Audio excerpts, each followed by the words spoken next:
Maneka Gandhi case Bharat के इतिहास का एक ऐसा लैंडमार्क केस है जिसमें कॉन्स्टिट्यूशन के गोल्डन ट्रायंगल को जन्म दिया है। सोचिए, आप विदेश जाने की तैयारी कर रहे हैं और अचानक सरकार आपका पासपोर्ट जब्त कर ले और कारण पूछने पर कहे जनहित में लिया गया फैसला है। हम आपको वजह नहीं बताएंगे। कैसा लगेगा? आपको लगेगा कि आपकी आज़ादी छीन ली गई है।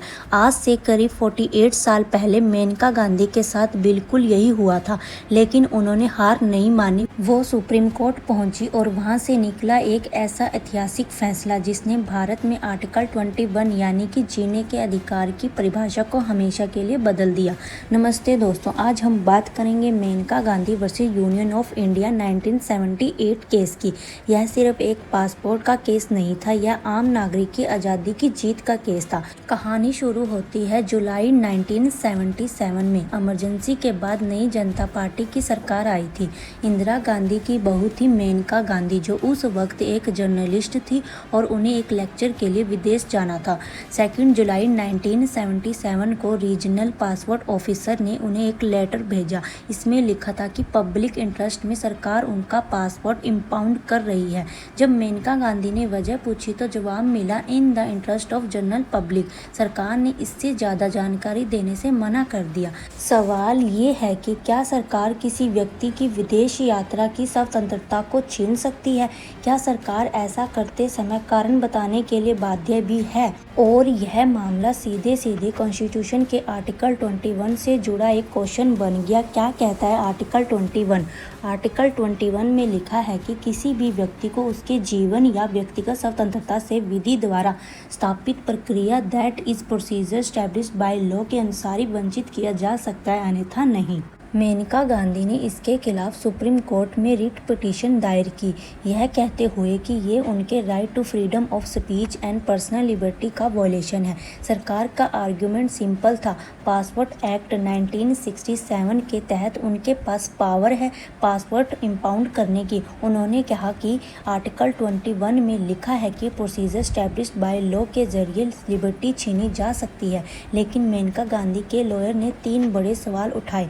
First, right to travel abroad. क्या विदेश जाना आर्टिकल 21 का हिस्सा है? Second, procedure established by law. क्या सिर्फ कानून होना काफ़ी है या उस कानून का फेयर होना भी ज़रूरी है? Third, natural justice. क्या किसी का पासपोर्ट बिना उसके पक्ष सुने छीना जा सकता है? सुप्रीम कोर्ट की 7 जजेस बेंच ने एक ऐसा फैसला सुनाया जो आज भी लॉ स्कूल में सबसे पहले पढ़ाया जाता है। कोर्ट ने कुछ अहम बातें कही। Right to travel abroad. Court ने साफ कहा कि विदेश जाना पर्सनल लिबर्टी व्यक्तिगत स्वतंत्रता का हिस्सा है। सेकंड, ओडी अल्ट्रम पार्टम एक कानूनी सिद्धांत है जिसका मतलब है दूसरे पक्ष को भी सुनो। कोर्ट ने कहा कि किसी का पासपोर्ट लेने से पहले उसे अपनी बात रखने का मौका देना जरूरी है।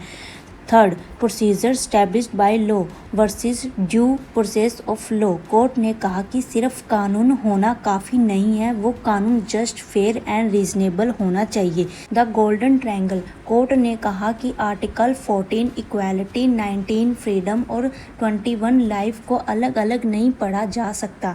इसका आपस में कनेक्शन है। अगर कोई लॉ इनमें से एक को वायलेट करता है तो वो तीनों की कसौटी पर खरा उतरना चाहिए।